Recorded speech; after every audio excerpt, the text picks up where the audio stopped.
Hi, homies! I made it to week 3 of The Artist's Way.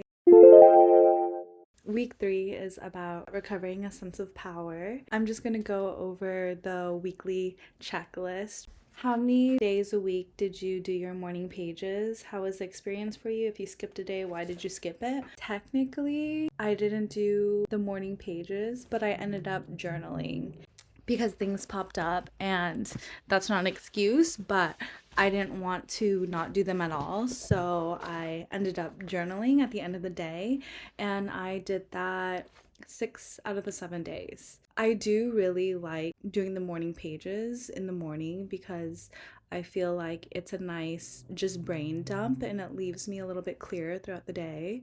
But if I don't have the time, I'll still make the time to make it up because it's nice allowing yourself that stream of consciousness, and there's things that pop up that you can't ignore. I find myself writing about things that are bothering me or that are on my mind, and I feel like without the morning pages, I can dismiss them. So I really like the morning pages slash journaling. Did you do your artist date this week? I did. I went to a little stationery store and I let my inner child roam free. It was really nice just seeing everything and getting inspired by the little knickknacks. That was really, really nice. Did you experience any synchronicities this week? Are angel numbers synchronicity, or is that some woo woo shit? I did see a lot of synchronicities this week. For week 3, I let go of a lot of things, and I was a little bit nervous to let go of them or unsure, but I feel like it really needed to happen, and it left me feeling good because I trusted myself and I was honoring my own feelings and my gut. This book is really helping me find my voice and just really listening to myself and paying attention to what triggers me and what inspires me. That was really nice. I've said this before, but I went to a Catholic high school. So that did the opposite effect. I feel like I really questioned God after going to Catholic school, and I was a non believer for quite a while. But then, as I started chasing my dreams and following my heart, I found myself reopening that relationship with God, and doing what I love and following my vocation has made me closer to God, which was really nice. And I don't necessarily believe in religious institutions, but I do believe in God, and I feel like now I'm definitely way more spiritual. I don't know about religious, but I trust in God's plan and God's path for me. And I realized that there's a lot of things I didn't agree with within the religious institution, and that really deterred me away. But I realized that God and the institution is not like synonymous. Like, I can have a relationship with God outside of a religious organization. So I feel like that was a synchronicity. Listening to myself and releasing what doesn't serve me, as hard as it was, made me feel so much better and lighter. And sometimes you have to let go and let God, you know? One of the tasks was taking a look at your habits, and some of them may interfere with self nurturing. So, one of my bad habits is doom scrolling.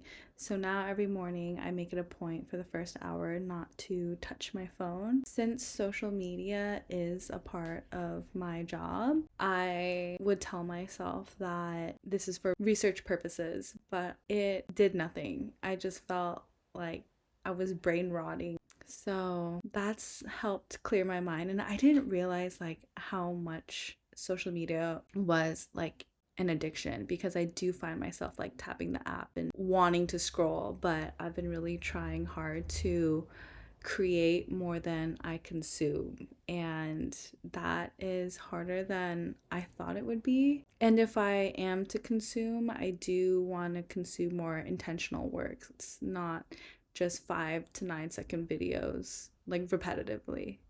I want to consume like large body of works, whether that be like movies or TV shows or art installations, just things like that. Things that will truly inspire me and that I can actually retain. A lot of week three's tasks call onto your inner child. One of the tasks was describe 5 traits you like in yourself as a child, and I listed one artistic. I was always drawn to arts and crafts, and in my kindergarten report card, my kindergarten teacher said that Victoria is a very artistic child and is drawn towards arts and crafts. So I always thought that was cute. 2, always curious, always asking.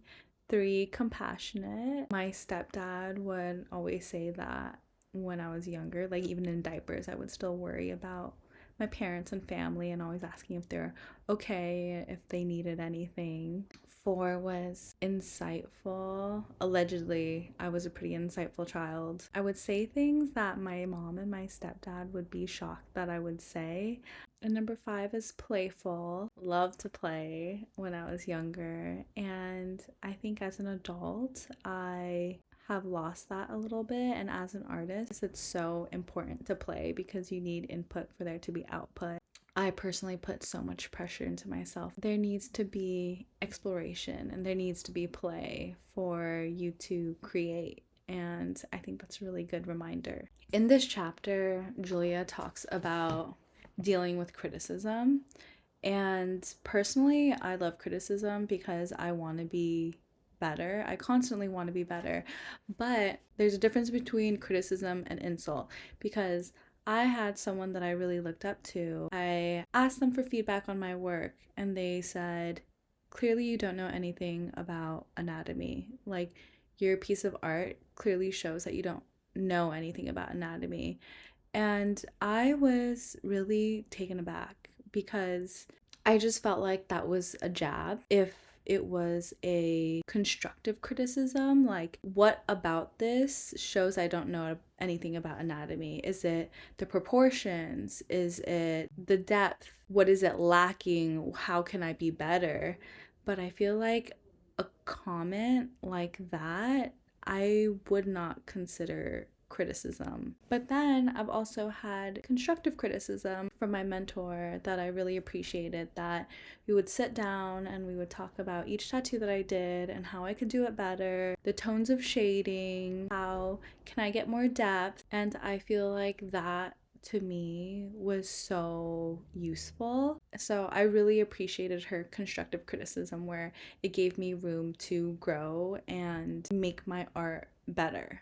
And I really like how Julia says that, remember that even if you have made a truly rotten piece of art, it may be necessary stepping stone to your next work. Art matures spasmodically and requires ugly duckling growth stages. I've always said this, where sometimes you have to make the ugly shit before you can make the pretty shit. Sometimes your art isn't going to be perfect, but as long as you keep trying to improve and do your best, I feel like that's all that matters. And she also says that creativity is the only cure for criticism, because some people may take criticism and it will debilitate them, but if anything, that should be your sign to keep going and not stop there, because it's just the beginning of your greatness. I went on a really big tangent, but the last check-in is, were there any other issues this week that you consider significant for your recovery? Describe them.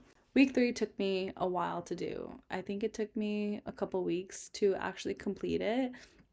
And I think that unpacking and uncovering these things and just being honest with myself was super, super uncomfortable. I feel like there's a lot of things that I had to face that just wasn't working for me and in my life anymore, that I really, really had to let go. And it was necessary for me to close the chapter so I can move on with this next stage in my life.